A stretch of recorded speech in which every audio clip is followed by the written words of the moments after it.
الله الحمد لله والصلاة والسلام على رسول الله وعلى آله وأصحابه ومن والاه أما بعد السلام عليكم ورحمة الله وبركاته እያንዳንዱ የሰው ልጅ ምድር ላይ ሲኖር ማሳካት የሚፈልገው የራሱ ግብ ይኖረዋል። ሙእምን ታላቅ ግቡ ከጀሃነም ድኖ ጀነት መግባት ነው። ከአላህ ቁጣ ድኖ የአላህን ውዴታ ማግኘት ነው። አስተዋይና ብልህ የሆነ ሰው በሙሉ የሚለፋለት የሚጥርለት ቀን ከሌሊት ሳይሰላች የሚደክምለት ዓላማና ግብ ቢኖር ይሄ ነው። የአላህን ውዴታ ማግኘት፣ ከቁጣው መዳን፣ ከጀሃነም ድኖ ጀነት መግባት። ከዛ ውጭ ያሉ ዓላማዎች፣ ግቦች በሙሉ ሳነዊ ነገር ናቸው፣ ተጨማሪ ነገር ናቸው። ከተሳኩ አልሐምዱሊላህ፣ ካልተሳኩ ያን ያክል ሙስሊምን የሚያስጨንቁ ነገሮች አይደሉም። ኢዛ ሷሐ ሚንከል ውዱ ያ ጋየተል ሙና ወልኩሉ ሀይኑን ወኩሉ ለዚ ፈውቀ ቱራቢ ቱራቡ። የምኞቴ ሁሉ ጫፍ ጥግ የሆንከው አላህ ሆይ ያንተ ውዴታ ለእኔ ከተሳካለኝ ከዛ ውጭ ያለው በሙሉ ቀላል ነው፣ ከአፈር በላይ ያለ ሁሉ አፈር ነው ተብሏልና ዱንያ ላይ ሀብትን ለማግኘት፣ ስልጣንን ለማግኘት፣ ስኬትን ለማግኘት የሚደረገው ጥረት ሁሉ ጀነትን ለማግኘት ከጀሃነም ለመዳን የሚደረገውን ጥረት የሚያደናቅፍ የሚያኮላሽ መሆን የለበትም። ባለንበት ጊዜ ሀሳብ ጭንቀት በዝቷል። አብዛኛው ሰው የሚጨነቀው ለዕለት ዳቦ ሆኗል፣ ለእንጀራው ሆኗል፣ ለዘይት፣ ለስኳር፣ ለቤት ኪራይ ሆኗል። እነዚህ ነገሮች እኛ ብንጨነቅም ባንጨነቅም ተከትበው ያለቁ ነገር ናቸው።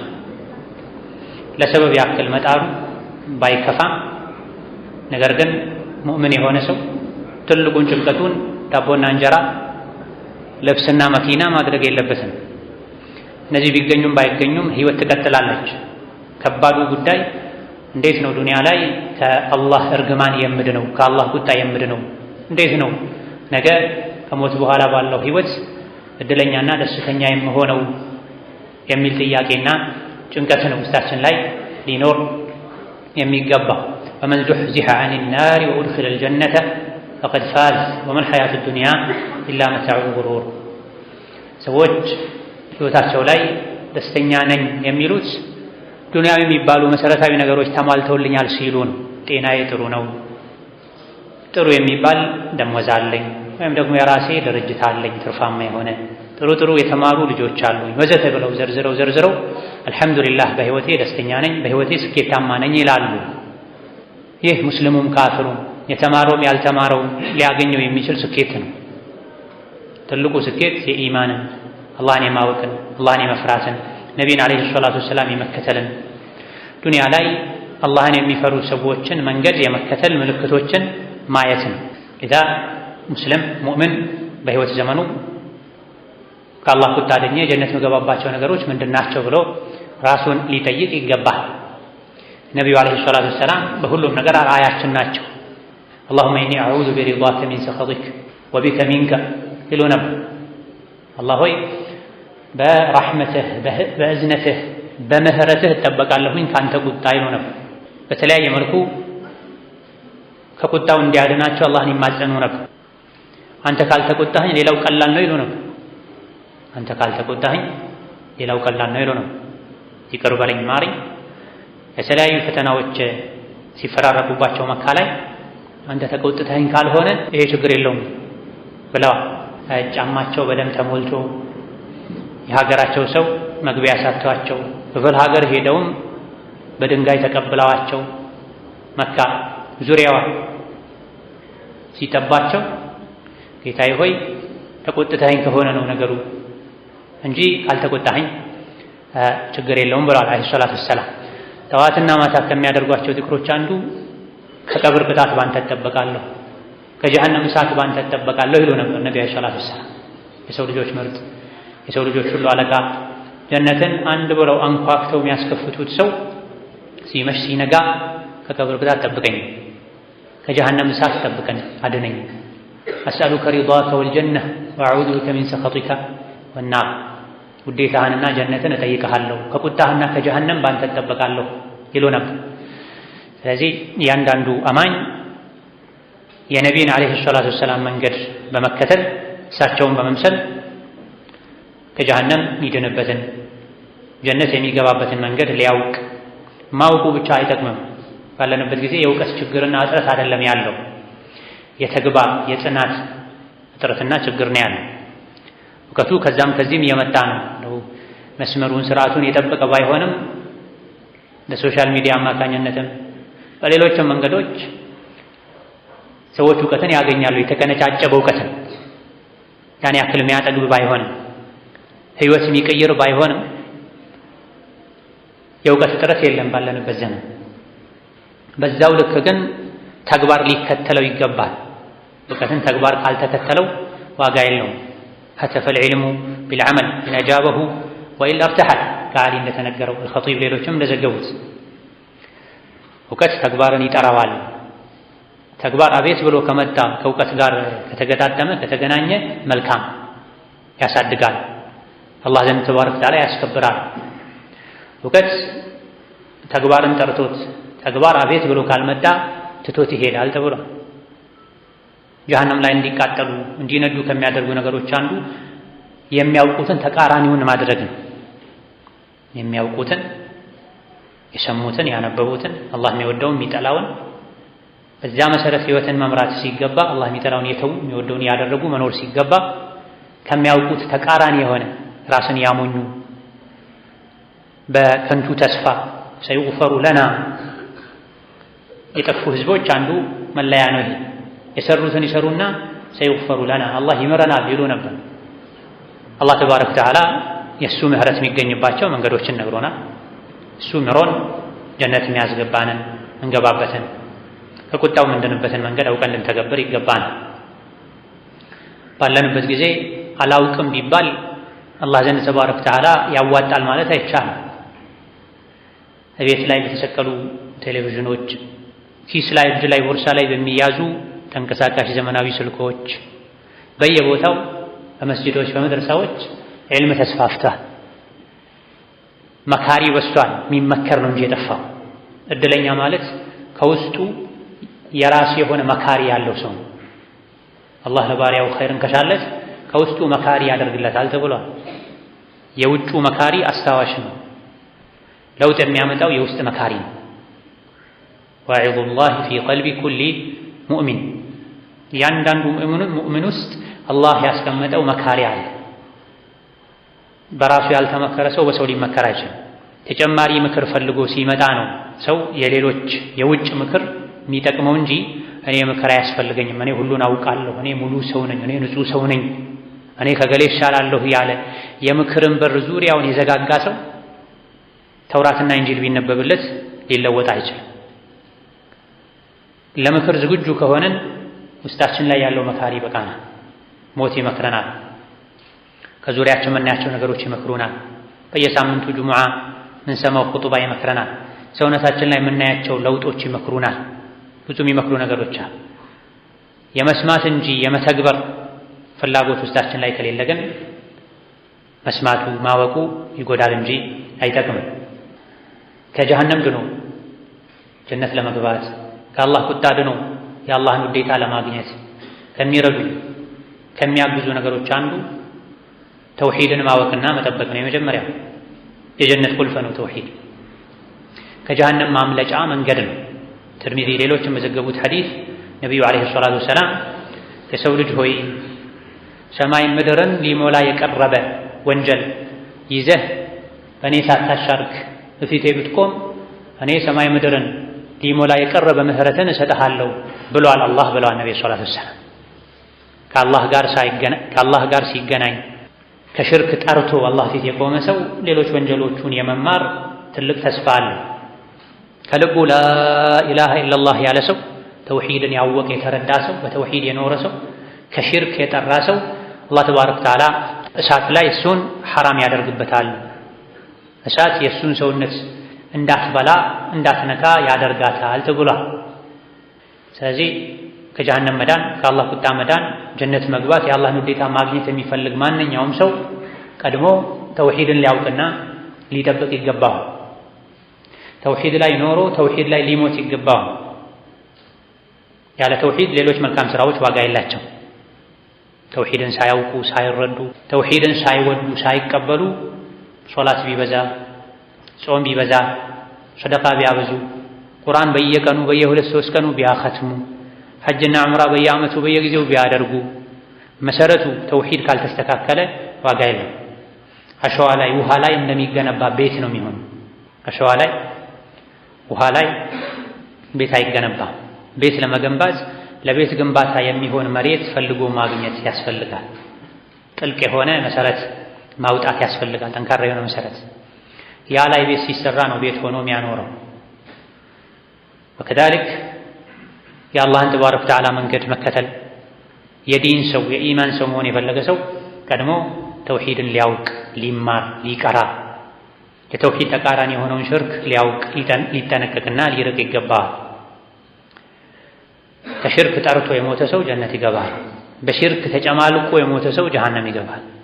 ኢነሁ መን ዩሽሪክ ቢላህ ፈቀድ ሐረመ አላሁ ዐለይሂ አልጀነተ ወመእዋሁ ናሩ ወማ ሊዛሊሚነ ሚን አንሷር የተባለው ለዚህ ነው። በአላህ ያጋራ ሰው አላህ እርሱ ላይ ጀነትን ሐራም አድርጎበታል። ጀነት አይገባም። ጀነት ካልገባሳ ወመእዋሁ ናር የሱ መጠጊያ መኖሪያ መግቢያው የጀሃነም እሳት ናት። ችግር የለውም በይቅርታ ይወጣል አትበል። ወማ ሊዛሊሚነ ሚን አንሷር ሽርክን ኩፍርን የሽርክን የኩፍርን በደል በመዳፈር ራሳቸውን የበደሉ በዳዮች አላህ ዘንድ ረዳት የላቸውም። ጀሃነም እንዳይገቡ የሚከላከልላቸውም ረዳት የለም። ጀሃነም ከገቡ በኋላ የሚያወጣቸው ረዳትም የላቸውም ተብሏል። ኢዘን አንደኛው የአላህ ውዴታ የሚገኝበት ከጀሃነም የሚዳንበት መንገድ ተውሂድን ማወቅና መጠበቅ ነው። ተውሂድ ሰፊ ነው። በዘመኑ ስለ ተውሂድ ብዙ ትምህርቶች የተሰጡ ነው በተለያየ ቋንቋ። እኔ ተውሂድን አውቄዋለሁ ብለን ይሄ አይመለከተኝም ልንል አይገባም። ተውሂድን በሚገባ የተረዳ ሰው ሁሌም የተውሂድ ጉዳይ ያሳስበዋል፣ ያስጨንቀዋል። ስለ ተውሂድ የተጻፉ መጽሐፍትን ልናነብ፣ የድምፅ ትምህርቶችን ደጋግመን ልናደምጥ፣ አላህን ተባረከ ወተዓላ ተውሂድ ላይ አኖረህ ተውሂድ ላይ እንድሞት አንተ ወግዘኝ ልንል ይገባን። ኢብራሂም ዓለይሂ ሰላም ለተውሂድ ብለው በእሳት ተጥለው ከሀገራቸው ተፈናቅለው ተውሂዳቸው ተፈትኖ ፈተናውን አልፈዋል። በብዙ መልኩ ልጅህን እረት ተብለው ሁሉ እሺ ብለዋል። ተሰደዋል፣ በስተርጅና ብዙ ህግጋትን አላህ ባዛቸው መሰረት አድርገዋል። ያ ከመሆኑ ጋር የሽርክ የተውሂድ ጉዳይ አሳስቧቸው ዱዓ ያደርጉ ነበር። ወጅኑብኒ ወበኒያ አን ነዕቡደ አልአስናሚያ ጌታዬ ሆይ እኔንም ልጆቼንም ከሽርክ ጠብቀኝ እያሉ ዱዓ ያደርጉ ነበር። ለዚህ ነው ኢብራሂም አተይሚ ፈመን ያእመኑ ልበላአ ባዕደ አቢል አንቢያ ብላ የነቢያት አባት የሆኑት ኢብራሂም የሽርክን በላ አደጋ ከፈሩ ማነው ታዲያ ሊተማመን የሚችለው ብላ ከሽርክ ሽሽት ተውሂድን ፍለጋ የአላህን ውዴታ ፍለጋ ነው ኢብራሂም ብዙ ነገሮችን ያደረጉት። እሳት ላይ የተጣሉት ልጃቸውን ለማረድ የተዘጋጁት ከመሆኑም ጋር ግን የተውሂድ ጉዳይ ያሳስባቸው ነበርና ኢብራሂምን ያሳሰባቸው እኛን ሊያሳስብን ይገባል። ነቢይም ዓለይሂ ሰላቱ ወሰላም ለኡመታቸው ለአቡበክር፣ ለዑመር፣ ለዑስማን በጀነት ለተመሰከረላቸው ጀግኖች ሽርክን ፈርተዋል። አኽወፉ ማ አኻፉ ዐላ ኡመቲ አሽርኩል አስገር ብላ ለኡመቴ ከምንም በላይ የምፈራው ድብቁን ሽርክ ነው ትንሹን ሽርክ ነው ብለዋልና ማንኛውም ጀነት መግባት ከጀሃነም መዳን የሚፈልግ ሰው በአንደኛ ደረጃ ተውሂድን ሊያውቅ ሊረዳ ሊጠብቅ ተውሂድን ሊንከባከብ ይገባዋል። ሁለተኛው ከጀሃነም መዳኛ ጀነትን ማግኛ መንገድ 5 ወቅት ሶላትን በአግባቡ መስገድ። ከተውሂድ ቀጥሎ ትልቁ ዋስትናም ይሄ ነው። ጀነት መግቢያ ዋስትና ተውሂድን ይዞ አላህ ፊት የቀረበ ጀነት ይገባል። ሌሎች መስፈርቶችን ካሟላ በተውሂድ ከጀሃነም ድኖ ጀነት ለመግባት መሟላት ካለባቸው መስፈርቶች አንዱ አርካነል እስላምን ሌሎችን የተቀሩትን ማሟላት። ከአርካነል እስላም የመጀመሪያው ተግባራዊው የእስላም መሰረት ሶላትን 5 ወቅት ሶላትን በአግባቡ የሰገደ ሰው አላህ ጀነት ያስገባዋል። አጠበራኒ አጠያሊሲ ሌሎችም በዘገቡትና አልባኒ ሶሒህ ባሉት ሐዲስ ነቢዩ ዓለይሂ ሰላቱ ወሰላም ጅብሪል ወደ እኔ መጣና ሙሐመድ ሆይ አላህ ተባረከ ወተዓላ ባሮችህ ላይ 5 ወቅት ሶላት ግዴታ አድርጎባቸዋል። 5 ወቅት ሶላትን አሟልቶ የሰገደ ውዱን ያሟላ ወቅቱን የጠበቀ ስጁዱን ሩኩዑን ያስተካከለ ጀነት የመግባት ቃል ኪዳን አለው እኔ ዘንድ ብሏል አላህ ተባረከ ወተዓላ። አላህ ጅብሪልን ወደ ነቢ ሙሐመድ ዓለይሂ ሰላቱ ወሰላም ልኮ ሙሐመድ ሆይ አላህ ኡመቶችህ ላይ በቀን 5 ወቅት ሶላትን ግዴታ አድርጓል። እነዚህ 5 ወቅት ሶላቶችን አሟልቶ ውዱእን አስተካክሎ ወቅቱን ጠብቆ ስጁዱን ሩኩዑን አሳምሮ የሰገደ እኔ ዘንድ ጀነት የመግባት ቃል አለው ብሏል በማለት አላህ ጅብሪልን አውርዷል። ወማ ነተነዘሉ ኢላ ቢአምሪ ረቢክ ጅብሪል የሚወርደው አላህ ሲያዘው አላህ ሲፈቅድ ነው። ጅብሪል የመላእክቶች ታላቅ ነው፣ ለታላቅ ጉዳይ እንጂ አይወርድም። የሶላት ጉዳይ በጣም ከባድ ነው። በመሰረቱ ሶላትን ግዴታነቱን ለማወጅ አማናውን አደራውን ለመስጠት ነቢይን ራሳቸውን ነው አላህ ወደ ሰማይ እንዲወጡ ያደረገው ዓለይሂ ሰላቱ ወሰላም። ሰማይ ወጥተው ነው ራሳቸው የሶላትን ኃላፊነት ይዘው የመጡት። እነዚህ 5 ወቅት ሶላቶችን የሰገደ ሰው ወንጀሉ ይራገፍለታል፣ ከወንጀል ይጠራል፣ ስነ ምግባሩ ያምራል። አላህ ከሚጠላው ተግባር ይጠብቁታል 5 ወቅት ሶላቶች። ትልቁ የሶላት ሽልማት ደግሞ 5 ወቅት ሶላትን አሳምሮ የሰገደ ሰው አላህ ዘንድ ጀነት የመግባት ቃል አለው። ሶላትን ያጎደለ ደግሞ እኔ ዘንድ ጀነት የመግባት ቃል የለውም ይላል ሐዲሱ። ነገር ግን በዚህ ሐዲስ የተነገሩ መስፈርቶች አሉ። ሙስሊም ሆኖ ሶላት የማይሰግድ የለም አላዋቂዎች ካልሆኑ በስተቀር። በአፋቸው ላ ኢላሃ ኢለላህ የሚሉ ሶላትን ቸላ የሚሉ አሉ። እነዚህ ሙስሊም ናቸው አይደሉም ሰፊ ኺላፍ ያለበት ጉዳይ ነው። የሶላትን ግዴታነት እስካልካዱ ድረስ ባይሰግዱም ላ ኢላሃ ኢለላህ ያሉ ሰዎች ሙስሊሞች ናቸው የሚሉ ሊቃውንት አሉ። ማመኑ ብቻ ምን ዋጋ አለው? ለማመን አቡ ጣልብም ያምኑ ነበረ የእስላምን ትክክለኝነት። ነቢ ይዘውት የመጡት ነገር ሁሉ ልክ ነው ብሎ ያምኑ ነበር አቡ ጣልብ። ማመኑ ብቻ አልጠቀመውምና አንድ ሰው ካልሰገደ ሶላት ግዴታ ነው ብቻ ብሎ ማመኑ አይጠቅመውምና ሶላትን የተወ ሁሉ ካፊር ነው ተብሏል። ይሄ ኢማም አሕመድ ሌሎችም የመረጡት መዝሀብ። ኩሊ ሐል መስገድ ብቻ አይደለም በዚህ ሐዲስ ጀነት ያስገባል የተባለ ፈመን ዋፋ ቢሂነ ዐላ ውዱኢሂነ ወመዋቂቲሂነ ወሩኩዕሂነ ወስጁድሂነ ሶላትን አሟልቶ የሰገደ ነካ የሚያደርግ ሰዎች ይሄ ሶላትን የጀነት ማህር ነው ዋጋ ነው ብሎ አምኖ የሚሰግድ ሰው አሰጋገድ አይደለም። በዚህ ሶላቴ ጀነት እየገዛሁ ነው ያለ ሰው ውድን ነገር ለመግዛት የተዘጋጀ ሰው አሰጋገዱ ያምራል። ስጁዱን ሩኩዑን ነካ አድርጎ የተበተነ እህልን የሚያነሱ የሚለቅሙ ዶሮዎችንና የሚሰግዱ ሰዎችን መለየት ይከብዳል። አንዳንዴ ይሽቅድድም ሩጫ የሚመስል አሰጋገዳል። ወቅቱን የሚያሳልፉ ሰዎች አሉ። በእንቅልፍ፣ በስብሰባ፣ በምግብ፣ በወሬ፣ በድካም ወዘተ ደክሞኛል፣ ስብሰባ ላይ ነኝ፣ አሁን ገበያ ተጣጥፏል፣ አቆሜ መሄድ አልፈልግም ወዘተ እያሉ የሶላትን ወቅት የሚያሳልፉ ሰዎች አሉ። ይህ ሁሉ ጀነት በሰላም የመግባትን ዋስትና ቃል ኪዳን ያሳጣል። ከአላህ ቁጣ ከጀሃነም ድኖ የአላህን ውዴታ ጀነትን ማግኘት የፈለገ ሰው 5 ወቅት ሶላትን ወቅቱን ጠብቆ ውዱእን አሟልቶ ስጁዱን ሩኩዑን አስተካክሎ ጀማዓውን ጠብቆ ንጽህናውን ጠብቆ መስገድ አለበት። እንዲህ አይነቱ ሶላት ከጀነት ከአኼራው ጀነት በፊት እዚህ ዱንያ ላይም ጀነት የሆነ ህይወትን ይሰጣል። ሶላትን አሳምሮ ረጋ ብሎ የሚሰግድ ሰው ህይወቱ ላይ መረጋጋት ይችላል። ሀም ገሞቹን በሶላቱ መርሳት ይችላል። አሪሕና ቢሃ ያ ቢላል ይሉ የነበረው ነቢዩ ለዚህ ነው አለይሂ ሰላቱ ወሰላም። የሆነ ነገር ሲያሳስባቸው ሲያስጨንቃቸው ወደ ሶላት ይፈጥኑ ነበር ነቢዩ ተብሏል። ቢላል ሆይ አሳርፈን እስቲ ሶላት ውስጥ አስገብተው ይሉ ነበር። ወጁዕለት ቁረቱ ዐይኒ ፊ ሶላት ብሏል ነቢ ሰለላሁ ዐለይሂ ወሰለም። እኔ ልቤ የሚደሰተው ውስጤ የሚረካው አይኔ የሚረጋው በሶላት ነው ብሏል። ሰዎች የተለያዩ የሚወዷቸው ነገሮችን ሲያገኙ እንደሚረኩት እንደሚረጋጉት ነቢ ሰለላሁ ዐለይሂ ወሰለም ሶላት ሲገቡ ነበር የሚረጋጉትና ነቢይን ዐለይሂ ሰላቱ ወሰላም የሚወድ የእሳቸው ተከታይ የሆነ ሰው በዛው ልክ በሶላት ይረጋጋል፣ በሶላት ይረካል፣ በሶላት ሐሳቡ ይሰበሰባል፣ ይሰክናል። ሻሂድ ከጀሃነም ድኖ ጀነት ለመግባት የአላህን ውዴታ ለማግኘት ከሚረዱ ነገሮች አንዱ ሶላትን በአግባቡ መስገድ ነው። ሌላው ከጀሃነም ድኖ ጀነት መግቢያ የአላህን ውዴታ ማግኛ መንገድ ሲድቅ ነው፣ እውነተኛ መሆን በንግግር በተግባር በአቋም እውነተኛ መሆን፣ አስመሳይነትን፣ መሀል ሰፋሪነትን፣ ውሸትን መራቅና መጠንቀቅ ጀነት የመግባት አንድ መንገድ ነው።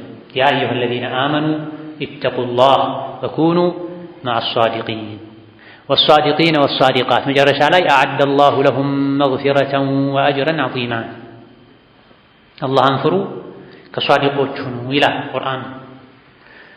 ሷዲቅ ወንዶችና ሷዲቅ ሴቶች አላህ ምህረትን አዘጋጅቶላቸዋል፣ ጀነትን ማለት ነው። ትልቅ ምንዳን አዘጋጅቶላቸዋል ተብሎ ምህረትን ከጀሃነም ይድናሉ፣ ትልቅ ምንዳን ጀነትን ያገኛሉ ተብሏል። ሙስሊም ሌሎች የመዘገቡት ሐዲስ ነቢዩ ዓለይሂ ሰላቱ ወሰላም ዐለይኩም ቢስሲድቅ ብላ አደራችሁን እውነትን ያዙ፣ እውነተኛ ሁኑ፣ እውነትን አስቀድሙ። እውነት ወደ መልካምነት ይመራል። አንድ ሰው ሁሌ እውነትን ጠብቆ የሚናገር ከሆነ የእውነተኝነትን ባህሪ የሚላበስ ከሆነ ይህ እውነትን ላዩ ላይ መሾሙ ራሱን በእውነት መገደቡ ወደ ቢር ይመራዋል። ቢር ማለት መልካም ስራ ማለት፣ መልካም ስራ ደግሞ ወደ ጀነት ይመራል አሉ ነብዩ ሰለላሁ ዐለይሂ ወሰለም። ስለዚህ ጀነት መግባት ከጀሃነም መዳን ዓላማው ግቡ የሆነ ሰው ሊያሟላቸው ከሚገቡ ነገሮች አንዱ እውነተኝነት፣ ሐቀኝነትን። በተቃራኒው ደግሞ አዳራችሁን ውሸትን። ውሸት ወደ ፉጁር ወደ ወንጀል ይመራል፣ ፉጁር ደግሞ ወደ እሳት ይመራል ብለዋል ነብዩ ሰለላሁ ዐለይሂ ወሰለም። ከጀሃነም ድኖ ከአላህ ቁጣ ድኖ ጀነት መግባት የአላህን ውዴታ ማግኘት መታደል የፈለገ ሰው በሁሉም ነገር እውነተኛ መሆን አለበት። ከውሸት መራቅ መቻል አለበት። እውነት በቃል ብቻ አይደለም በተግባርም ጭምር፣ ከሰዎች ጋር ብቻ አይደለም ከአላህ ጋር ጭምር።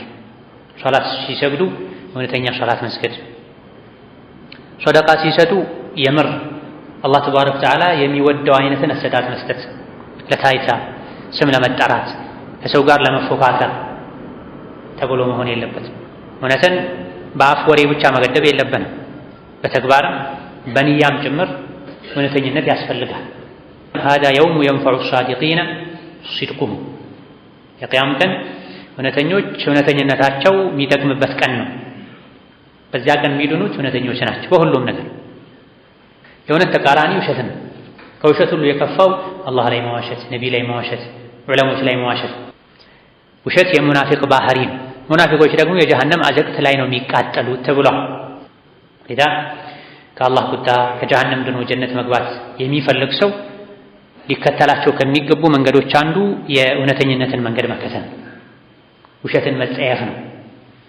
በተለያዩ ደጋግ ቀደምቶች እንደተነገረው የረሱል ሷሐቦች ዘንድ እጅግ በጣም የተጠላ ባህሪ አልነበረም ከውሸት በላይ ብላ ከዓኢሻም ከሌሎችም ተነግሯል። የረሱል ሷሐቦች እንደ ውሸት የሚጠሉት ባህሪ አልነበረም ተብሎ ውሸት ሂዳያን ይከለክላል። ኢነላህ ላ ያህዲ መን ሁወ ካዚቡን ከፋር፣ ውሸታምን አላህ አይመራውም ተብሎ የምንን መንገድ ነው የማይመራው? የሰላምን መንገድ አላህ አይመራው፣ የጀነትን መንገድ አላህ አይመራው። ወደ ጀሃነም የሚወስዱ ብዙ ሰበቦች አሉ። አንዱ ምላስ ነው። ምላስ የጀሃነም ሰበብ የሚሆነው አንድም ውሸትን ሲለምድ ነው፣ ቅጥፈትን ሲለምድ ነው፣ ማላያኒን ሲለምድ ነው። ንጹህ የሆነ ሰው እንጂ ጀነት አይገባም ተብሏል። ሙስሊም ጀነት ለመግባት ሙሉ ሁለመናውን ንጹህ ማድረግ መቻል አለበት። ሌላኛው ጀነት መግቢያ ከጀሃነም መዳኛ የአላህን ውዴታ ማግኛ መንገድ ከቁርአን ጋር መኖር ነው። ከቁርአን ጋር መኖር ነው። ከቁርአን ማመን፣ ቁርአንን መቅራት፣ ቃሉን ማንበብ፣ ማዕናውን መረዳት፣ ህጉን መተግበር፣ ሐላል ያደረገውን መስራት፣ ሐራም ያደረገውን መራቅ፣ መጠንቀቅ፣ ሲጣሉ ወደ ቁርአን መዳኘት፣ በቁርአን መዳኘት፣ ፍርድን ከቁርአን መውሰድ፣ የቁርአን ሰው መሆን ከጀሃነም ለመዳን ጀነት ለመግባት ከሚረዱ ነገሮች መሃል አንዱ ነው። ኢነ ለዚነ የትሉነ ኪታበላህ ወአቃሙ ሶላህ ወአንፈቁ ሚማ ረዘቅናሁም ሲረን ወዐላንያ የርጁነ ቲጃረተን ለን ተቡር ይላል። ቲጃራ ለን ተቡር ማለት ጀነት ነው። ተፍሲር ላይ እንደሚታወቀው እነዚያ ቁርአንን የሚቀሩ ብቻ አይደለም። ትሉው ማለት ኢትባዕ ማለት ነው። ቁርአንን ቃሉን ባፋቸው የሚቀሩት ህጉን ደግሞ የሚኖሩት የሚተገብሩት የሆኑ ከዚህም አንዱ ቁርአንን ሲተገብሩ የሚታየው ሶላትን በአግባቡ የሚሰግዱ ከሰጠናቸው ይብዛም ይነስ በገሃድም በሚስጥር የሚሰጡ እንደዚህ አይነት ሰዎች የማይከስር ሀብት አለላቸው ይላል። የማይከስር ሀብት ምንድን ነው ከተባለ ጀነት ነው። ከጀነት በታች ከጀነት ውጭ ያለ ሀብት በሙሉ ይከስራል። ይወረሳል፣ ያልቃል፣ ያልፋል፣ ይዘረፋል። ማያልቅ ማይወሰድ ማይካድ ጸጋ ጀነት ነው። ሁም ፊሃ ኻሊዱን እንደሚል ስኬትን የሚያገኙ እውነተኛ አማኞች ጀነትን ይወርሳሉ፣ ወርሰው እዛው ይዘወትራሉ እንዳለው ማይከስር ማይጠፋ ማይቀንስ ማይደፈርስ ጸጋ ሀብት ኒዕማ የጀነት ኒዕማ።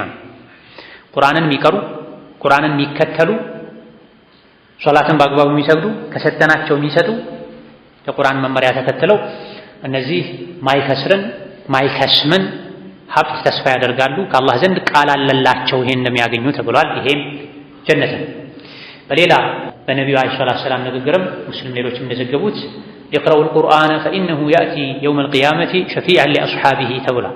ቁርአንን ቅሩት፣ ተግብሩትም፣ ኑሩትም ቢመዕነል ሐዲስ። ይሄን ካደረጋችሁ የቅያም ቀን ቁርአን ከአላህ ጋር ያስታርቃችኋል ብላ። በሌላ ሶሒህ ሐዲስም ቁርአን እና ጾም ዱንያ ላይ ያዘወትራቸው ለነበረ ሰው አማላጅ ይሆናሉ፣ ከአላህ ጋር ያስታርቁታል ብላ። ምልጃ ዱንያ ላይ ሊሳካም ላይሳካም ይችላል። አንድን ሰው ሽምግልና ብንልከው የሄደበት ጉዳይ ሊሳካለትም ላይሳካለትም ይችላል። በተለያዩ በትልቅ በትንሽ ጉዳዮች ሰዎች ተሰሚነት አለው የሚሉትን ሰው ለሽምግልና ይልካል። የሄደበት ጉዳይ ተሳክቶለት ሊመለስ ይችላል። አፍሮ ባዶ እጁን ሊመለስ ይችላል። ቁርአን ግን እንደዚህ አይነት ሁኔታ አይገጥምም። ምክንያቱም በሌላ ሶሒህ ሐዲስ አልቁርአኑ ሻፊዑን ሙሸፋዕ ብለዋል ነቢ ሰለላሁ ዐለይሂ ወሰለም። አማላጅነቱ ተቀባይ የሚያገኝ አማላጅ ነው ቁርአን ብላ። አማላጁ ቁርአን የሆነ ሰው አይከስርም፣ አያፍርም። ነገር ግን መቼ ነው ለአንድ ሰው ቁርአን አላህ ዘንድ አማላጅ ሆኖ የሚቀርብለት? እዚህ ዱንያ ላይ በቁርአን በትክክል ሲያምን፣ ቁርአንን ሲወድ፣ ቁርአንን ሲያከብር፣ የቁርአንን ሕግ ሲያስቀድም፣ ከሌሎች ሲያስበልጥ፣ ቁርአንን ሲያነበው፣ ሲረዳው፣ ቀን ከሌሊት ሲቀራው፣ ሲያስተነትነው፣ በተግባር ሲኖረው፣ ሲመራበትም አሸናፊ የሆነ ጠበቃም ነው የሚል ቃላት። ቁርአን አሸናፊ የሆነ ጠበቃ ለአንተ ጥብቅና ይቆምልሃል። መቼ?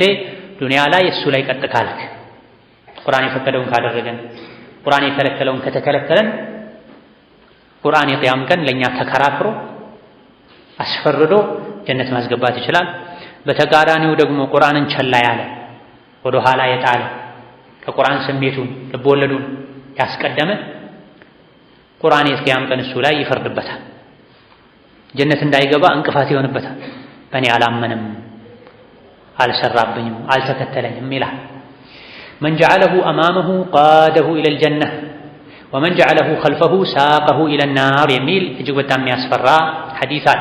ጠበራኒ፣ ኢብን ሒባን ሌሎችም ዘግበውት አልባኒ ሶሒህ ያሉት ሐዲስ ነው።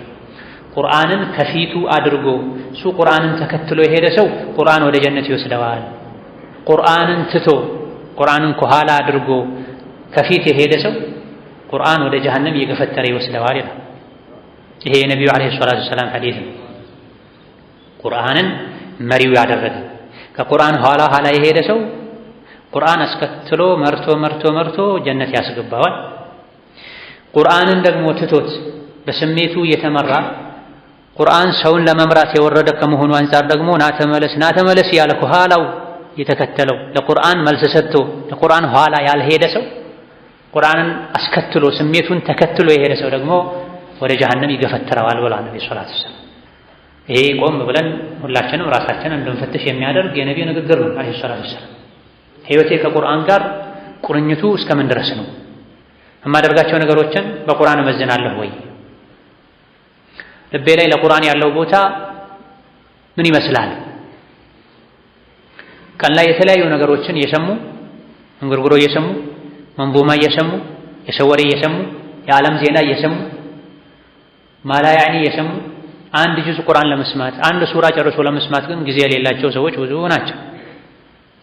ማን እንደጻፈው ማይታወቅ የተለቃቀመ ጽሑፍ ከዛ ከዚህ የሚገባውን ገልጠው ከፍተው ያውም ገንዘብ ከፍለው ዳታ ሞልተው ያወረዱ ያነበቡ ስልካቸው ላይ በነፃ የተጫነን የቁርአን ገጽ ገልጠው መስጂድ በገቡበት 30 ደቂቃ 20 ደቂቃ ቁጭ ብለው ቁርአን ገልጠው መቅራት የማይፈልጉ ሰዎች ሌላ ወሬ ይቀራሉ፣ ያነባሉ፣ ያስተላልፋሉ።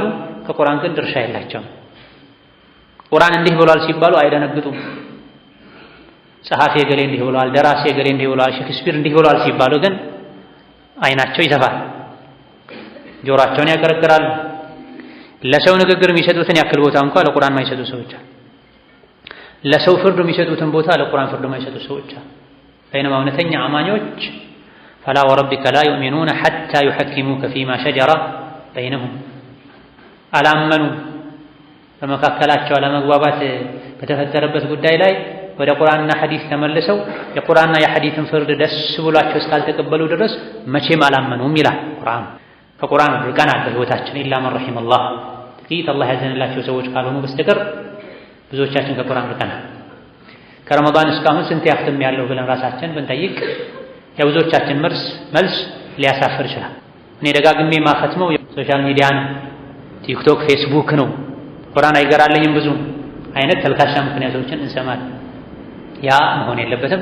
ከአላህ ቁጣ መዳን የፈለገ ሰው ቁርአን አዘውትሮ ሊቀራ፣ አዘውትሮ ሊያነብ፣ ተፍሲሩን ሊማር፣ ሊወደው። ማታ ስንተኛ የሚቀሩ ሱራዎች አሉ። ከቻልን ሁሉን ካልቻልን የተወሰነውን ዛሬ አንዱን ነገ አንዱን ልንቀራ። ከእንቅልፍ ሲነቃ የሚቀራ የተወሰኑ አንቀጾች አሉ። ብቻ በየቀኑ 3 የጠብቀን እንደምንበላው በቀን 3 በቀን 2 ቢያንስ አንድ ጊዜ ቁርአን ሰዓቱን ጠብቀን መቅራት መቻላል። የአንድ ቀን ጀንበር ቁርአን ሳንቀራ መጥለቅ የለባትም። አሳ ያለ ውሃ እንደማይኖረው ሙእምን ያለ ቁርአን ልቡ ሊኖር አይችልም።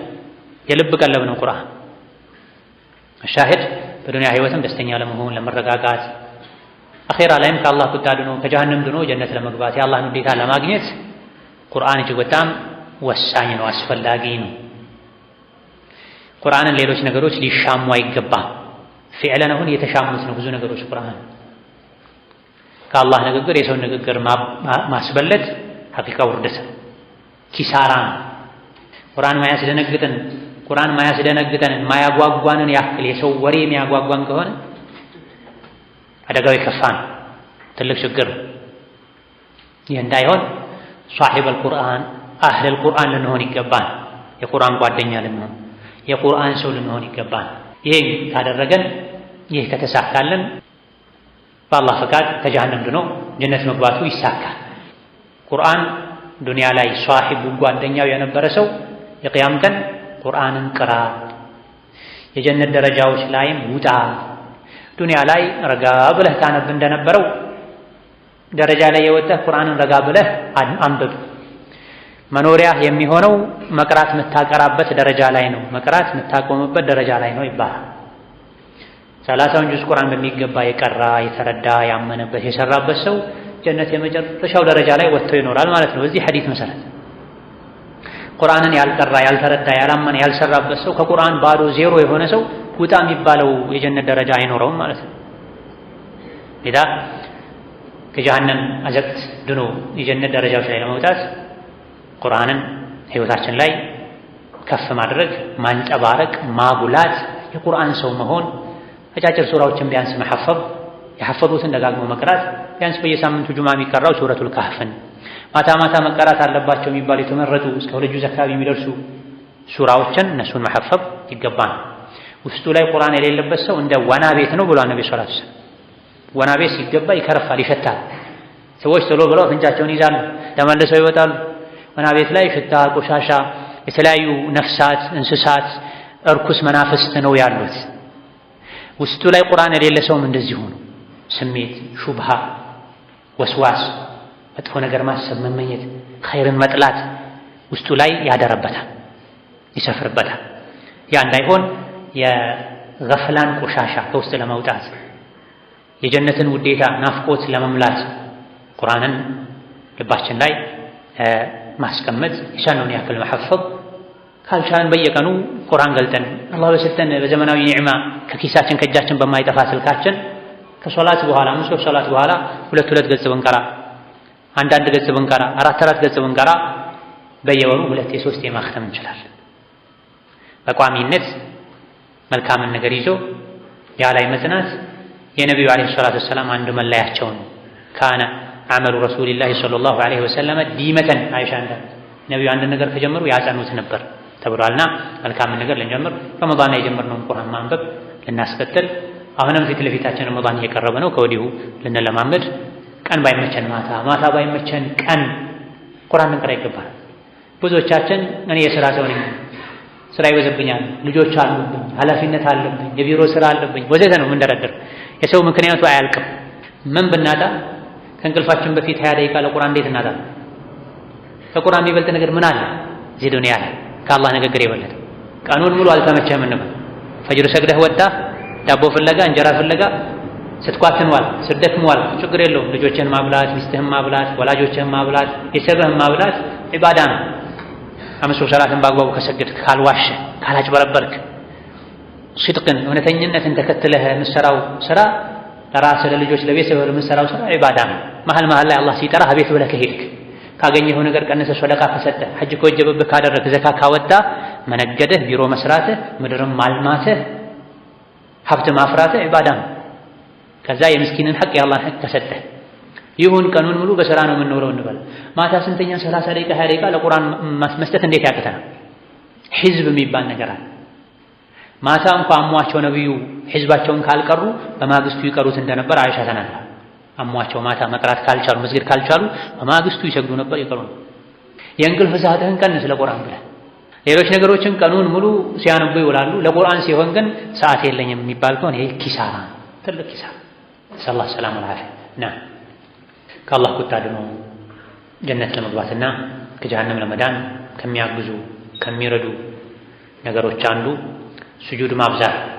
ቀደም ሲል እንዳጠቃላይ 5 ወቅት ሶላትን መስገድ መስፈርቱ ከተሟላ፣ ስጁዱን ሩኩዑን ካስተካከሉ፣ ውዱን ካሳመሩ፣ ወቅቱን ከጠበቁ አንድ ጀነት መግቢያ ሰበብ እንደሆነ የሚያሳየን የነቢይን ሐዲስ ጠቅሰናል።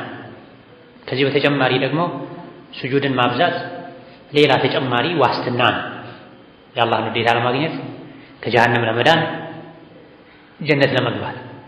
ሐዲስ ላይ ነቢዩ ዓለይሂ ሰላቱ ወሰላም ስጁድን አብዛ፣ ሙስሊም ሆኖ ስጁድ የሚያደርግ የለም በእያንዳንዱ በሚያደርገው ስጁድ አላህ ተባረከ ወተዓላ ጀነት ላይ ደረጃውን ከፍ ቢያደርግለት ወንጀሉን ቢሰርዝለት እንጂ ይብላ። ስጁድ አብዛ። ሙስሊም ሆኖ ስጁድ የሚያደርግ ሰው የለም ስጁድ ባደረገ ቁጥር ጀነት ላይ አንድ ደረጃ ከፍ ቢል ኃጢአቱ ወንጀሉ ቢሰረዝለት እንጂ ይብላ። ይህ የገባው ሰው ባገኘው አጋጣሚ ሁለት ረካ እየሰገደ ስጁድ ያበዛል ማለት። ስጁድ አብዛ ማለት ምንም አይነት ሶላት ሳይኖር ከፊት የሚደረግ ቅድመ ዝግጅት ሳይኖር የሶላት ክፍሎች ሳይኖሩ ስጁድ ብቻ እየተደፋ ቁጭ ብድግ እያልክ ስጁድ አድርግ ማለት አይደለም። እነማ ሶላት ስገድ ማለት ነው። ነገር ግን ከሶላት ክፍሎች ውስጥ አላህ ዘንድ በጣም ተወዳጅ ከሆኑ የሶላት ክፍሎች አንዱ ስጁድ፣ የተከበረውን ፊት ለአላህ መሬት ላይ መድፋት ማለት ነው። ትልቁ የባሪያነት መገለጫ ስጁድ መደፋት። ሙሉ ዱንያን ሰጥሃለሁ እና ከጫማዬ ስር ስገድ ቢባል ሙእምን የሆነ ሰው ለማንም አይሰግድም ከአላህ ውጭ። ለአላህ ግን ወዶ ፈቅዶ ሽቶ በቀን 5 ጊዜ ይሰግዳል ሙእምን። የምሰግድበት ቦታ ሰው በጫማው ረግጦታል፣ ቆሻሻ አይቼበታለሁ፣ ይሸታል፣ ይከረፋል፣ ጭቃ ነው፣ አቧራ ነው አይልም ሙእምን። ነጃሳ አለመሆኑን ካረጋገጠ እንደውም የበለጠ ደስ ይለዋል። ጌታዬ ሆይ ይሄን አንተ ስላዘዝከኝ ነው ማደርገው፣ ስለምወድህ ነው ማደርገው። በዚህ ልክ ለአላህ መተናነስ፣ ለአላህ ዝቅ ማለት፣ ለሚወዱት በተከበረው የሰውነት ክፍል በግንባር መሬት ላይ መደፋት ወንጀልን ያራግፋል፣ ደረጃን ከፍ ያደርጋል። ለአላህ ብሎ ሲተናነስ የሰው ልጅ አላህ ከፍ ያደርጋል። ለአላህ ከመተናነስ ሲኮራ አላህ ጀሀነም ላይ ባፍጥሙ ጀሀነም ላይ ይደፋዋል። ነገሩ የተያያዘ ነው። እዚህ ዱንያ ላይ ለአላህ የተናነሰ የተዋደቀ ዝቅ ያለ ያለውን ትልቅ ክፍል የሰውነት ክፍሉን ፊቱን መሬት ላይ ያደፋ ጀሀነም ላይ ባፍጥሙ ይደፋል። በተቃራኒው ቀና ብሎ ጀነት ይገባል። የጀነት የክብር ፈረሶች ላይ የጋለበ አንገታቸውን ቀና አድርገው ነው፣ በደስታን በኩራትን በመላኢካ ታጅበው ነው እውነተኛ አማኞች ጀነት የሚገቡት። በተቃራኒው ደግሞ ዱንያ ላይ ለአላህ ስጁድ ማድረግ አሻፈረኝ ያሉ የኮሩ ደግሞ በግንባራቸው የተጎተቱ ነው መላኢካ በሰንሰለት አስሮ የጎተተ ወደ ጀሀነም ይወስዳቸው። ወተግሻ ውጁሀሁም النار يسحبون على وجوههم በግንባራቸው ጀሀነም ላይ እሳት ላይ ይጎተታሉ ተብሎ ኢዳ ከጀሀነም እሳት ከአኼራ ውርደት ከአላህ ቁጣና ቅጣት መዳን የፈለገ የአላህን ውዴታና ጀነትን ረሕመትን የአኼራ ሰላምና ረፍትን ማግኘት የፈለገ ሰው ስጁድ ማብዛት ይኖርበታል። በቀንም በሌሊት ከፈርድ ሶላቶች በተጨማሪ ሱና ሶላቶችን ማብዛት ይኖርበታል። ሙእምን ሆኖ ሙስሊም ሆኖ ስጁድ የሚያበዛ ሰው ስጁድ በወረደ ቁጥር ወንጀሉ ይራገፋል፣ አጅሩ ያድጋል። ሐሰን ሶሒህ በሆነ ሐዲስ አንድ ሰው ሶላት ውስጥ ገብቶ ሩኩዕ ሲያደርግ የሰራቸው ወንጀሎች ሁሉ መጥተው ትከሻው ላይ ይጫናሉ ተብሏል። ሩኩዕ ላይ በቆየ ቁጥር ወንጀል ይንጠባጠባል ከላዩ ላይ። ከሩኩዑ ተነስቶ ስጁድ ሲወርድም የቀረ ወንጀሉ መጥቶ ጀርባው ላይ ይጫናል። ስጁድ ላይ በቆየ ቁጥር ወንጀሉ ይንጠባጠባል። ይሄን ያሰብክ ይሄን የሳልክ ስጁድ ላይ ቆየ። ከስጁድ ለመነሳት ከሶላት ወጥተህ ለመሮጥ አትቸኩል። ደስ የሚል የሚመች ሻወር እየወሰድክ እዛ ላይ መቆየት ከሚያምርህ በላይ ስጁድ ላይ መቆየት ያምርሃል። ምን ካሰብክ እዚህ ስጁድ ላይ እስካለው ድረስ አውቄም ሳላውቅም የሰራቸው ወንጀሎች ከላይ ላይ የተንጠባጠቡ ነው የሚል እምነት ውስጥህ ላይ ካለ መች ከሶላት በወጣው ሳይሆን የምትለው እንደው ሶላት ላይ በቆየው ነው የምትለው። ከሶላት ሮጠህ ላለመውጣት የሐሳብ በሮችን ከአእምሮ ትዘጋጋለህ፣ ትረሳለህ። ኢነ ፊ ሶላቲ ለሹግላ ተብሏል። ሲጀምር ሶላት ውስጥ እኮ ስራ አለ ተብሏል። ሶላት ውስጥ ሆኖ ሌላን ነገር እንዳያስቡ የሚያደርግ ሹግላ ሰው የሚያስበው ስራ ሲፈታ ስራ ላይ እስካለህ ድረስ ሙሉ ሐሳብህን የሚቆጣጠር ስራ ላይ እስካለህ ድረስ ሌላ ነገር አታስብ። ሌላ ነገር ማሰብ የምትጀምረው ስራ ፈተህ ቁጭ ስትል አሊያ ደግሞ የምትሰራው ስራ ያን ያክል አሳሳቢ አንገብጋቢ ካልሆነ። በጣም አስጨናቂ ስራ ከያዝ ከዙሪያ ድምፅ መስማትም አትፈልግም። ያ ስራ አእምሮን ስለሚቆጣጠር ኢነ ፊ ሶላቲ ለሹግለን የተባለው እነዚህ ሶላት ውስጥ ሹግል አለ። ሶላት ይወጥርሃል፣ ቢዚ ያደርግሃል ተብሏል። ምን አይነት ሶላት ነው ይሄ? አሁን የጀነት ደረጃ ላይ እየወጣሁ ነው፣ ወንጀሌ እየታጠበ ነው። አንዳንድ ህክምናዎችን ስታደርግ አትንቀሳቀስ ይባል። ያ ህክምና እስኪያልቅ ድረስ መተንፈስ ልትፈራ ትችላለህ። እጅን አንቀሳቅሰህ ማከፍ ልትፈራ ትችላለህ። ይሄ ህክምና ተጀምሮ እስኪያልቅ መንቀሳቀስ አይቻልም ከተባልክ ሰውነት እስኪደርቅ ድረስ ትወጠራለህ። ህክምናው እንዲሳካ ሶላት ህክምና ክትባት ነው። ጀሃነም እንዳይገቡ በሰላም እንዲያልፉ ጀነት እንዲገቡ የሚያደርጉበት መንገድ ነው። ታዲያ ሶላት ውስጥ ሲሆኑ ሐሳብን መግታት፣ በሚሰግዱ ሶላት መመሰጥ፣ ሶላቱን ማጣጣም። አሁን እየታከምኩ ነው፣ እየታጠብኩ ነው፣ የጀነት ደረጃ የምወጣበትን ቁልፍ እየተረከብኩ ነው የሚል አይነት ስሜት ላይ ሆነው የሚሰግዱ ሶላት ወንጀልን ያራግፋል፣ ጀነት ያስገባል። ኢማም ሙስሊም በዘገቡት ሐዲስ አንድ ነቢይን የሚኻድም ሰው ነበር አለይሂ ሰላቱ ወሰላም።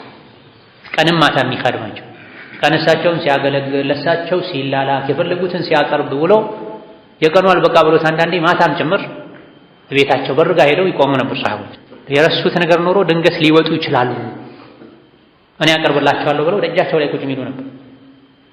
የውዱአ የሚያቀርቡላቸው የሚላላኩላቸው።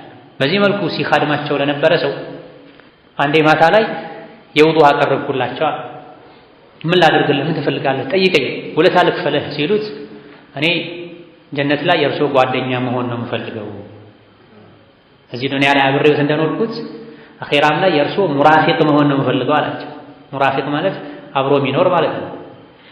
ነብዩ ሰለላሁ ዐለይሂ ወሰለም አው ገይረ ዛሊክ፣ ይሄ ከባድ ነው፣ ሌላ ጥያቄ የለህም አሉት። በአንዱ ተፍሲር አው ገይረ ዛሊክ፣ ይሄ ከባድ ነው፣ እኔ የምጠየቀው ነገር አይደለም፣ ሰው የሚችለውን ነው የጠየቅኩህ አሉት።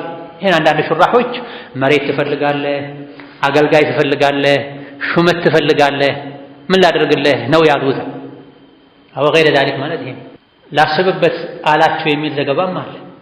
ልጅ ነበር፣ ታዳጊ ነበር፣ ወጣት ነበር። ለቀናት አስቦ መጥቶ ነው እኔ የምፈልገው ጀነት ላይ የእርሶ ረፊቅ ነው መሆን የምፈልገው አላቸው። ይሄ ትልቁ ምኞት ነው። የነቢዮች ረፊቅ የሆነ ሰው ከነቢዮች ጋር ከፍተኛ ደረጃ ላይ ይኖራል። ሁወ ዛከ ያ ረሱለላህ አላቸው። እኔ ሐሳብ መቀየር አልፈልግም፣ ሌላ ምኞት የለኝም። እንደ ባለስልጣንነታቸው መሬት ሊሰጡት፣ በጉልበቱ ሰርቶ ገቢ የሚያስገባ ወንድ ባሪያ ሊሰጡት፣ ቤት የምትኻድመው ሴት ባሪያ ሊሰጡት፣ ስልጣን ሊሰጡት፣ ግዛት ሊሰጡት ይችሉ ነበር። አው ገይረ ዛሊክ ብለው እድሉንም ደጋግመው ሰጥተውት ነበር። አስበው መጥተው ነበር። ሰሐቦች ምኞታቸው ትልቅ ነበር። የምትሰበረዋን የምትጠፋዋን ዱንያ ለምነው አይደለም ለምናቸው መታም ያን ያክል ተንገብግበው አይቀበሏትም። መጠቃቀሚያ ነበር የሚያደርጓት። ከአኽር ዘመን ሰዎች በተቃራኒ አኽር ዘመን ላይ ያሉ ሰዎች ለዱንያ ብለው ዲናቸውን ይሸጣሉ። በጊዜያዊ ቁስ ዲናቸውን ይለውጣሉ። የቢዑ ዲነሁ ቢዐረድ ሚነ ዱንያ ቀሊል የነቢ ሐዲስ። አኺር ዘመን ላይ ካሉ ሰዎች አንዱ ጠዋት ማሻአላህ የሚያስብል የነበረ ከሰዓት አዑዙ ቢላህ የሚባል ማንነት ታይበታል። ሙእምን ሆኖ ያገኘኸው ሰው ጠዋት ላይ ማምሻ ላይ ካፍር ሆኖ ታገኘዋለህ። በትንሽ ቁስ ዲኑን ይሸጣል ብለዋል ነብዩ ሰለላሁ ዐለይሂ ወሰለም። መቼ? አኺር ዘመን ላይ የሚመጡ ጠዋት ላይ የእስላም ማለዳ ላይ የነበሩ ሰሓቦች፣ ታቢዒዎች፣ ደጋ ቀደምቶች ግን ህይወታቸውን ገንዘባቸውን ይሸጠው ዲናቸውን ያስከብራሉ እንጂ በዲናቸው በስብዕናቸው በመርሃቸው በአቋማቸው አይደራደሩም ነው። ታዲያ ምን ትፈልጋለህ ሲባል ጀነትን አለ ጸና ዛሬ። እንግዲያውስ ይሄ ከባድ ነው። ሆኖም ስጁድ በማብዛት አግዘኛል ነብዩ ሰለላሁ ዐለይሂ ወሰለም። አዕኒ ዐላ ነፍሲከ ቢከስረቲ ስጁድ። ይሄን የፈለገ ከጀሃነም ድኖ ጀነት መግባት የፈለገ ሰው ይሄ ምኞቱ የሆነ ሰው ስጁድ ማብዛት ይኖርበታል። ቀን ሌሊትም መስገድ፣ በፈርድ ሶላቶች መሃል መስገድ፣ ቢሮም ክፍት ሰዓት ሲኖር መስገድ፣ መንገድ እየሄዱም በረፍት ሰዓት መስገድ። የሶላት ሰው መሆን ይገባል። የሰጋጆች በር አለ ጀነት ላይ ሰጋጆች እንጂ ማንም አይገባበት። ሁሉ ሰው ይሰግድ የለም ወይ ከተባለ ሰጋጆች ደረጃ አላቸው። ሶላት የሌለበት ጀነት አልፈልግም ያለ ሰው ተገኝቷል። የሶላትን ጣዕም ከመቅመሱ የመጣ የጀነት ሰዎች ይሰግዳሉ እንደ ብሎ ጠይቆ አይ ሲባል ሶላት የሌለበት ጀነት አልፈልግም፣ ከፈለገ ይሰግዳል። የግዴታነት ሶላት ሳይሆን የደስታ ሶላት። ቀደም ሲል እንደገለጸን ነብዩ ሰለላሁ ዐለይሂ ወሰለም የዓይኔ ማረፊያ የልቤ መርጊያ ሶላት ሆኖልኛል ብሏል ነብዩ ሰለላሁ ዐለይሂ ወሰለም። ሌላው ከጀሃነም መዳኛ ጀነት ማግኛ መንገድ አላህን መፍራትን ተባረከ ወተዓላ በሁሉም ነገር ላይ ኢነ ለዚነ የኽሸውነ ረበሁም ቢልገይብ ለሁም መግፊረቱን ወአጅሩን ከቢር ይላል ቁርአን። ጌታቸውን በሩቁ የሚፈሩ ከሰው አይን ተሰውረው ለብቻቸው ሆኑ ጨለማ ላይ ሲሆኑ ሰው ማያቸው ሰው ማያውቃቸው ቦታ ላይም ሲሆኑ ውስጣቸው ላይ ያለ መጥፎነት አይሎ ማይቀየሩ ሁሌም አላህን የሚፈሩ ሕጉ የሚያከብሩ ሰው ማያይበት ቦታም አላህ ያኛል ብለው ከወንጀል የሚታቀቡ እነዚህ ምህረት አለላቸው፣ አጅር ከቢር ታላቅ ምንዳም አለላቸው ይላል። ታላቅ ምንዳ ማለት ጀነት፣ አጅር ከቢር ማለት ጀነት፣ መግፊራ ማለት ከጀሃነም መዳን። አንድን ሰው አላህ ካልማረው በጀሃነም ይቀጣው፣ አንድን ሰው ከማረው ከጀሃነም ቅጣት አድኖ ጀነት ይሸልመዋል። እነዚህ አላህን የሚፈሩ ከሰው ጋር ሲሆኑ መፍራት፣ በገሃድ ሰዎችን አላህን መፍራት ቀላል ነው። ሙናፊቅም ይሄን ያደርገዋል። ለዚህ ነው ቁርአኑ ላይ በመንገደበው ኢነ ለዚነ የኽሸውነ ረበሁም ቢልገይቢ። ገይብ ማለት ከሰው እይታ በተሰወሩበት ጊዜ ማለት ነው። አንድ ተፍሲር ቢልገይቢ አላህ ሩቅ ሆኖ በአይናቸው የማያዩት ከመሆኑ ጋር የነገራቸውን የማየት ያክል አምነው ይሄን ያደረገ ቀጣዋለሁ፣ ይሄን ያደረገ ቆጣዋለሁ ብለው የተናገረውን አምነው ተቀበለው በአይናቸው የማየት ያክል ጌታቸውን የሚፈሩ እነዚህ ምህረትና ጀነት አለላቸው ብሏል። በሌላኛው የሱረቱ ረሕማን አንቀጽም ወሊመን ኻፈ መቃመ ረቢሂ ጀነታን ተብሏል። አላህ ፊት መቆምን ዛሬ ዱንያ ላይ ሆኖ የፈራ ሰው ነገ አኼራ ላይ 2 ጀነት አለለት ተብሏል። ዱንያ ላይ አላህን የፈራ ዱንያ ላይ አላህ ፊት የመቆም ጉዳይ አሳስቦት አላህ የከለከለውን የራቀ አላህ ያዘዘውን ሳያጎድል በአግባቡ አሟልቶ የሰራ ሰው ጀነታኒ 2 ጀነት አለለት። እውነት ነው ብሎ በማመኑ 1 ጀነት አለለት። እውነት ነው ብሎ ያመነበትን ነገር በተግባር በማሳየቱ ሌላ ጀነት አለለት ተብሎ ተፈስሯል። አንዱ ጀነት ሙሉ በሙሉ ከወርቅ የተሰራ ነው፣ ሌላኛው ሙሉ በሙሉ ከብር የተሰራ ነው ተብሏል። ሱረቱ ረሕማን ተፍሲር ላይ በሰፊው ተብራርቷል። ጀነት የሚገባው በአላህ ፍራቻ ነው፣ በኢማን ነው፣ በተግባር ነው፣ በምኞት አይደለም። ከደጋ ቀደምቶች መሃል አንዱ ስለ ጀነት እያነበበ በጣም ሲያለቅስ አዳሩ የሰሙት ቤተሰቦቹ ይህን ሁሉ ለምን ታለቅሳለህ ትጨነቃለህ? ጀነት የሰማይና ምድር ያክል ሰፊ ናት ሲባል አልሰማህም እንዴ ተብሎ ሲጠየቅ ጀነት የሰማይና የምድር ያክል ሰፊ ብትሆን እኔ ምን ያደርግልኛል? ጀነት ከሚገቡ ሰዎች እንደሆን የሚያበቃኝ መልካም ስራ ከሌለኝ፣ አንድ ስንዝር የምታክል ቦታ ለእኔ እንዳለኝ ካላረጋግጥ ጀነት ሰፊ መሆኗ ለእኔ ምኔ ነው ብላ። ጀነትን ለማግኘት የግል ጥረት ያስፈልጋል፣ ልፋት ያስፈልጋል። እምነትን ማስተካከል፣ ተግባርን ማስተካከል፣ ስነ ምግባርን ማሳመር ያስፈልጋል። መን ኻፈ አድለጅ ወመን አድለጀ በለገል መንዚል አላ ኢነ ሲልዓተ ላሂ ጋሊያ አላ ኢነ ሲልዓተ ላሂ አልጀነቱ ብለዋል ነብዩ ሰለላሁ ዐለይሂ ወሰለም። የፈራ ሰው በማታም ቢሆን ይጓዛል።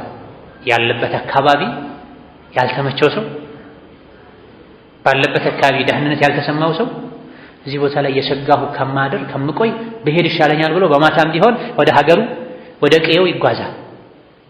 በማታም ቢሆን አከታትሎ የተጓዘ ሰው ከሀገሩ ይደርሳል። አዋጅ ሰዎች ሆይ ስሙ፣ አላህ ዕቃ አለው የሚሸጠው ዕቃ። አላህ የሚሸጠው ዕቃ ውድ ነው። የአላህ የሚሸጠው ውድ ዕቃ ማለት ጀነት ነው ብሏል ነብዩ ሰለላሁ ዐለይሂ ወሰለም። እዚህ ጋር ሁለት ነገሮች አሉ አብረው የተጠቀሱ፣ መፍራትና ጀነት። ዱንያ ላይ አላህን የፈራ ሰው ከብዙ ነገር ይርቃል፣ ይሸሻል። ከአላህ ቁጣ ከወንጀል ለመዳን ጥረት ያደርጋል። በቀንም በማታ በገጠርም በከተማ በችግርም በድሎትም ጊዜ አላህን አይረሳም። ከወንጀል አካባቢ ይሸሻል፣ ዋጋ ይከፍላል። ይህ ዋጋ መክፈሉ ጀነት እንዲያገኝ ያደርጋል። በዋዛ ፈዛዛ ጀነት አይገኝም። ጀነት የሚያገኙበት አንዱ መንገድ መፍራት። ምን መፍራት? ወንጀል መፍራት፣ አላህን መፍራት፣ አላህን ላለማስቆጣት መጠንቀቅ ያስፈልጋል። የፈራ ይጠነቀቃል፣ የተጠነቀቀ ይድናል፣ ሸሽቶ ያመልጣል። የተዝረከረከ የተማመነ አደጋ ላይ ይወድቃል። ሁለት ነገሮችን ብዙ ጊዜ ሰዎች ይቀላቀላሉ፣ ተስፋና ስራ። አላህ ገፉር ረሒም ነው፣ አላህ መሃሪ ነው፣ ረሕመቱ ሰፊ ነው ይላሉ ሰው። ቅድም እንዳልነው ነው፣ ረሕመቱ ሰፊ ቢሆን እኛ የአላህን ረሕመት የምናገኝበት ጸባይ ከሌለ ምን ያደርግልን? የአላህ ረሕመት ሰፊ ከመሆኑም ጋር እኮ ነው ጀሀነም የተፈጠረችው። የአላህ ረሕመት ሰፊ ከመሆኑም ጋር ነው ኢብሊስ ጀሀነም የተፈረደበት፣ ካፊሮች ጀሀነም የተፈረደባቸው። የአላህን ረሕመት እንደምናገኝ ማረጋገጫ መያዝ መቻል አለብን። ምንድነው ማረጋገጫው? ወረሕመቲ ወሲዐት ኩለ ሸይ ፈሰአክቱቡሃ ሊለዚነ የተቁነ ወዩቱነ ዘካተ አለዚነ የተቢዑነ ነቢየ ልኡምያ ወዘተ ተብሎ የአላህን ረሕመት የሚያገኙ ሰዎች ማን እንደሆኑ ተነግሯል። አለ ወይ ያ ባህሪኛ ጋር? ብዙ ጊዜ ወንጀል እንድንዳፈር ግዴታን እንድናጎድ ለሚያደርገን ይሄ አጉል ተስፋ ነው። የአላህን ቁጣ መርሳት መዘንጋት ነው። አላህን መፍራትን ቸላ ማለት ነው። ለዚህ የሚያበቃ ምንድነው? አላህ መሃሪ ነው። የሰሩትን እየሰሩ አላህ ይምረኛል ማለት አላህ እንደሚምርህ በምን አረጋገጥክ? የአላህ ምህረት በአንተ እጅ ነው ያለው። ወሳኙ አንተ ነህ። እንደሚምር እንደነገረን ሁሉ እንደማይምር እንደሚቀጣም ነግሮናል በአንድ አንቀጽ። ነቢ ዒባዲ አኒ አነል ገፉሩ ረሒም ወአነ ዐዛቢ ሁወል ዐዛቡል አሊም። ብዙ ጊዜ ሰዎች ሱራ አንቀጽ የዘለሉ እንደፈለጉ ሲሆኑ ነው የምናገኘው። ግን አንድ አንቀጽ ውስጥ ሁለቱም ተነግሯል። ምን ታደርገዋለህ? አንቀጹን ቆርጠህ በዚህ አምናለሁ በዚህ ክዳለሁ አትልም። ነባሮቼ ንገራቸው እኔ መሃሪ እንደሆንኩኝ አዛኝ እንደሆንኩኝ። እንደዚሁም ደግሞ ንገራቸው አያይዞ በዛው ቃል መሃል ላይም ሌላ አንቀጽ መዝጊያም የለም፣ አንድ አንቀጽ ነው። የኔ ቅጣትም ብርቱ እንደሆነ ንገራቸው ይላል። መሃሪነትን ሰምቻለሁ ሌላ አልሰማም ተብሎ ጆሮ አይከደንም። መሃሪ ነኝ እቀጣለሁም ብሏልና ሁለት ክንፍ ሊኖረን ይገባል። ወሕደር ዒቃበ ላሂ ወርጁ ሰዋበሁ ሐታ ተኩነ ከመን ለሁ ቀልባኒ። የአላህን ቅጣት ፍራ፣ ምህረትና ረሕመቱንም ከጅል። እኩል ይሁን ማለት ነው። አንዱ ልብ ላይ ተስፋ መዝኖ ወንጀል እንዳትዳፈር። የአላህ ተባረከ ወተዓላ ፍራቻ ለመልካም ስራ ያነሳሳል፣ ወንጀል ለመተው ይገፋፋል። ወንጀል የተው መልካም ስራ የሰራ ጀነት ይገባል፣ የአላህ ተባረከ ወተዓላ ውዴታ ያገኛል። በዛሬው ደርሳችን የመጨረሻው ነጥብ ጀነትን ለማግኘት የአላህን ውዴታ ለማግኘት ከጀሃነም ለመዳን የሚረዳው ኢስቲግፋር ማብዛት፣ አላህን ምህረት መጠየቅ ማብዛት ነው። ወማ ካነ አላሁ ሊዩዐዚበሁም ወአንተ ፊህም ወማ ካነ አላሁ ሙዐዚበሁም ወሁም የስተግፊሩን ይላል አንቀጹ። ሰዎች ተውበት እስካደረጉ እስትግፋር እስካደረጉ ድረስ አላህ አይቀጣቸውም ተብሏል። ወንጀል የምንሰራው ሁሌ አውቀን ላይሆን ይችላል። ሳናውቅ ወንጀል እንሰራ እንችላለን። እያወቅኩም ሳላውቅም ለሰራሁት ወንጀል ምህረት ጠይቀሃለሁ ይቅር በለኝ ጌታዬ ሆይ። አውቄም ለሰራሁት ሳላውቅም ለሰራሁት ከሰራሁት በኋላ ለረሳሁትም ጭምር ለትንሹም ለትልቁም ለይፋውም ለምስጢራዊውም ጭምር ምህረት አድርግልኝ ማረኝ ያሉ ኢስቲግፋር ማብዛት ከአላህ ቁጣ ለመዳን ውዴታውን ለማግኘት ከሚያግዙ ነገሮች መሃል አንዱ። አልበይሀቂና አድያኡል መቅዲሲ ዘግበውት አልባኒ ሐሰን ባሉት ሐዲስ ነቢዩ ዓለይሂ ሰላቱ ወሰላም መን አሐበ አን ተሱረሁ ሰሒፈቱሁ ፈልዩክቲር ፊሃ ሚነል ኢስቲግፋር ብለዋል። ነገ የቂያም ቀን የሥራ መዝገቡን ሲያይ መደሰት የፈለገ ሰው ኢስቲግፋር ያብዛ። ነገ የሥራ መዝገቡን ሲያይ ሁላችንም የሥራ መዝገብ አለን። ወኩለ ኢንሳኒን አልዘምናሁ ጣኢረሁ ፊ ዑኑቂሂ፣ ሰው ሁሉ አንገቱ ላይ የተንጠለጠለ መዝገብ አለ። በሄድክበት ሁሉ የምትሠራው ሥራ ያ ስውር መዝገብህ ላይ ይመዘገባል። እኛ አይታየንም። ግን አብሮን መላኢካ አለ ረቂቡን አቲድ የሆኑ ይጽፋል። ምን ተነፈሳት ቃል ትጻፋለች። አንድ አይናችን ከድነን ገልጠን መናየት ነገር ትጻፋለች። ልባችን ላይ የምንመኘው የምናቅደው ሸር ኸይር ይጻፋል። ከቆረጥን ከወሰን ሁሉ ነገር ክትትል ተደርጎ የሚጻፍብን ደካማ አሳዛኝ ፍጡሮች ነን። ልቅ አይደለም። አያሕሰቡ ልኢንሳኑ አን ዩትረከ ሱዳ የተባለው ለዚህ ነው። ሰው ልቅ ተደርጎ መጥቶ ይፈልጋል እንዴ? ምን በላህ፣ ምን ጠጣህ፣ የት ሄድክ፣ ከየት መጣህ፣ ምን ደገፍክ፣ ምን ነቀፍክ እንጠይቃለን። ልቅ ተደርገን የምንተው ሰዎች አይደለም። ብርቱ ሂሳብ ምርመራ አለብን። ይሄ ሊያሳስብን ሊያስጨንቀን ይገባል። በዛ ልክ ደግሞ ተውበት ልናበዛ ይገባል። ወንጀላችንን የሚያጥብልንን ተውበት ኢስቲግፋር ልናደርግ ይገባል። ታዲያ ይህ ሁሉ የሰራ ነው ራሳችን ካወቅንበት ጊዜ ጀምሮ ለአካለ መጠን ለአቅመ አዳም ሔዋን ከደረስንበት ጊዜ ጀምሮ እስከ ዕለተ ሞታችን ድረስ ምንሰራ ሁሉ የሚመዘገብበት ትልቅ መዝገብ አለ። ይሄ መዝገብ የቂያም ቀን እያንዳንዱ የሰው ልጅ ያየዋል፣ ያነባዋል። በዚያ መዝገቡ መሰረት ነው ጀነትም ጀሃነም የሚሄደውና ማየቱ ከሱ ጋር መገናኘቱ ማገላበጡ ማይቀረውን የሰው ልጅ የሥራ ክትትል መዝገቡን ሲያይ ነገ መደሰት የፈለገ ሰው ዛሬ ኢስቲግፋር ያብዛ ብለዋል ነብዩ ሰለላሁ ዐለይሂ ወሰለም። በየቀኑ ፀሐይ በወጣች ቁጥር በየዕለቱ 100 ጊዜ ጌታዬን ምህረት ጠይቀዋለሁ ብለዋል ነብዩ ሰለላሁ ዐለይሂ ወሰለም። በየቀኑ ጌታዬን ምህረት ጠይቀዋለሁ።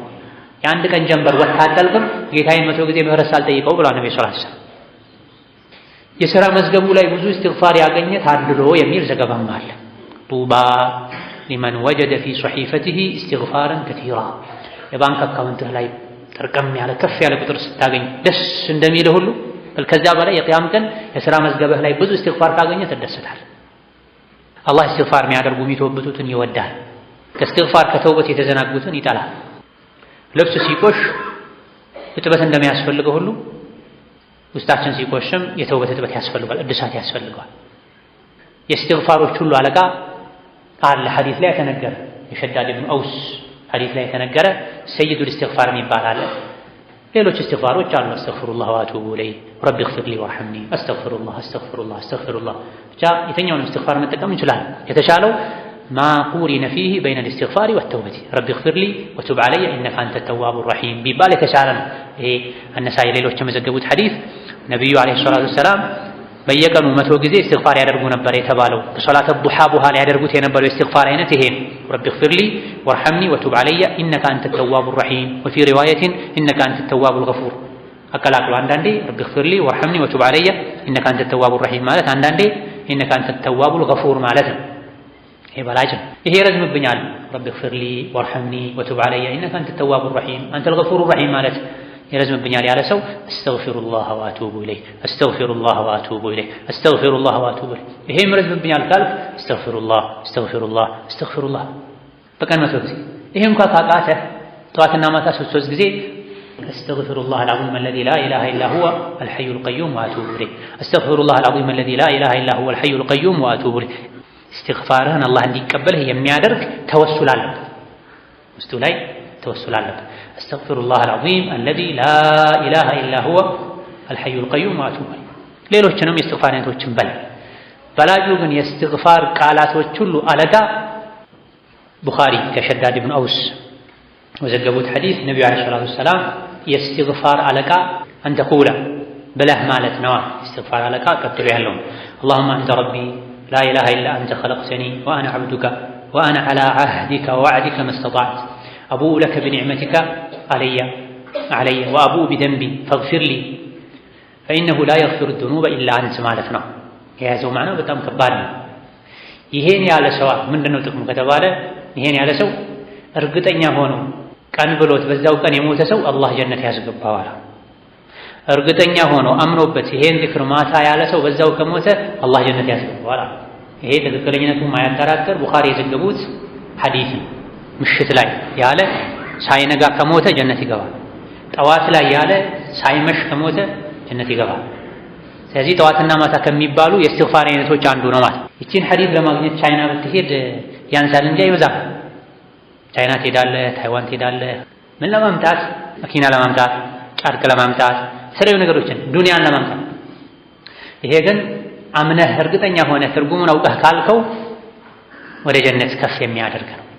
ጌታዬ ሆይ አንተ ጌታዬ ነህ፣ ከአንተ በቀር እውነተኛ አምላክ የለም፣ አንተ ነህ የፈጠርከኝ፣ እኔ ያንተ ባሪያ ነኝ፣ የቻልኩትን ያክል ያንተው ቃል ላይ ነው ያለሁት፣ ከሰራሁት መጥፎ ሥራ በአንተ እጠበቃለሁ፣ አንተ እኔ ላይ ብዙ ውለታ ጸጋ እንዳለህ አምናለሁ፣ መሰክራለሁ፣ እኔ ደግሞ ብዙ ወንጀል እንደሰራሁኝ አምናለሁ፣ መሰክራለሁ፣ ስለዚህ ማረኝ፣ ከአንተ በቀር ወንጀል የሚምር የለም የሚል ጥቅል መልእክት ያለው ዱዓ ነው።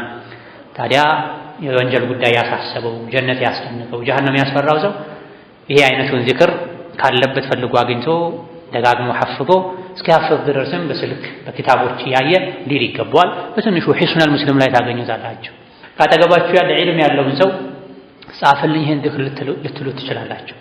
በዚህ ልክ ለጀነት ዛችን ላይ ጉጉት ሊኖር ከጀሃነም ማምለጫ የተባሉ መንገዶችን ይዤ አለቅም ልንል ይገባናል። ሰምቶ ማፍሰስ ብቻ መሆን የለበትም። هذا الله تعالى أعلم. ለዛሬ በዚህ እናበቃለን። ነገ ሌሎችን የተቀሩ ጀነት ለመግባት ከጀሃነም ለመዳን የሚያግዙ አስባቦችን እንጠቅስበት ደርስ ይኖረናል። ወሰላሙ አለይኩም ወረሕመቱላሂ ወበረካቱሁ።